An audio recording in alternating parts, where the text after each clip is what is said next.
নমস্কার, সবাই ভালো আছেন নিশ্চয়ই।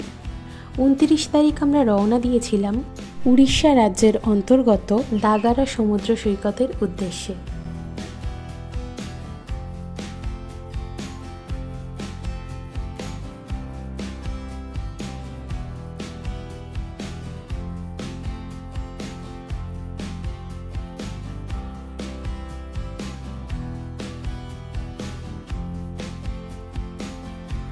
ভোর ৬:৩০টায় ব্যাগ প্যাক করে আমরা এসে দাঁড়ালাম কোলাঘাটে। এখানে আমরা আনন্দ রেস্টুরেন্টে এসেছিলাম। এটা একদম শেরি পাঞ্জাবের অপোজিট সাইডেই অবস্থিত। এখান থেকে আমরা পুরি অর্ডার করেছিলাম, আর সঙ্গে ছিল ডাবল ডিমের পোচ। আর এখানকার অ্যাম্বিয়েন্সটা খুব সুন্দর ছিল, দেখতেই পাচ্ছেন।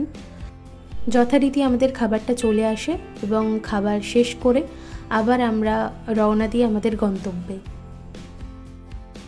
রাস্তার দুধারটা সবুজে সবুজ, যতদূর চোখ যায় সবুজ ধানক্ষেত।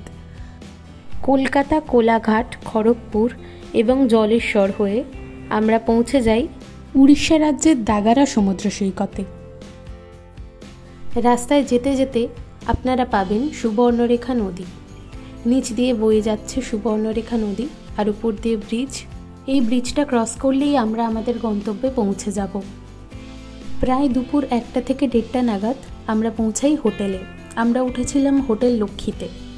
এই হোটেলের যাবতীয় রুম ভাড়া যা কিছু সবই আমি ডেসক্রিপশানে দিয়ে দেবো, আপনারা চাইলে ডেসক্রিপশানটাও চেক করে নিতে পারেন। এখানে মোটামুটি বেশি হোটেলের অপশান নেই, আপনারা চাইলে আগে থেকে রুম বুক করেও আসতে পারেন। দুপুরবেলা পেট পুজো করার পর আমরা স্নান করতে আসি সমুদ্র সৈকতে। সে ভিডিওটা করা নেই। বিকেলবেলার দিকে আগেইন হাঁটতে আসি সমুদ্রে। হোটেল থেকে সমুদ্রের ডিস্টেন্সটা খুব একটা বেশি না। দুপুরে স্নান করার সময় জোয়ার চলছিল, সেই সময় জলটা অনেকটা সামনে ছিল। এখন ভাটা, তাই আমাদের অনেকটাই হেঁটে প্রায় আসতে হলো, কারণ জলটা পিছিয়ে গেছে।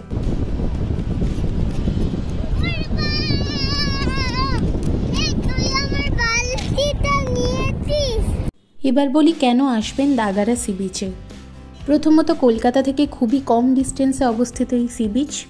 দ্বিতীয়ত, সমুদ্র সৈকতটি নির্জন হওয়ায় কোনো ট্যুরিস্টের কোলাহলই নেই। তৃতীয়ত, আপনার কাছে যদি 4 হুইলার গাড়ি থাকে তাহলে সমুদ্র সৈকতের ধার দিয়ে ট্রাভেল করতে পারেন এবং সমুদ্রের শোভা উপভোগ করতে পারেন। সমুদ্রের ধারে বিস্তৃত ঝাউবন আপনার মন কাড়বেই। বিকেলবেলা সূর্যাস্ত দেখার পর আমরা হোটেলে ফিরে আসি। রাত্রিবেলা ডিনার করে দিনটিকে শেষ করি। ভিডিওটি ভালো লেগে থাকলে অবশ্যই পাশে থাকবেন।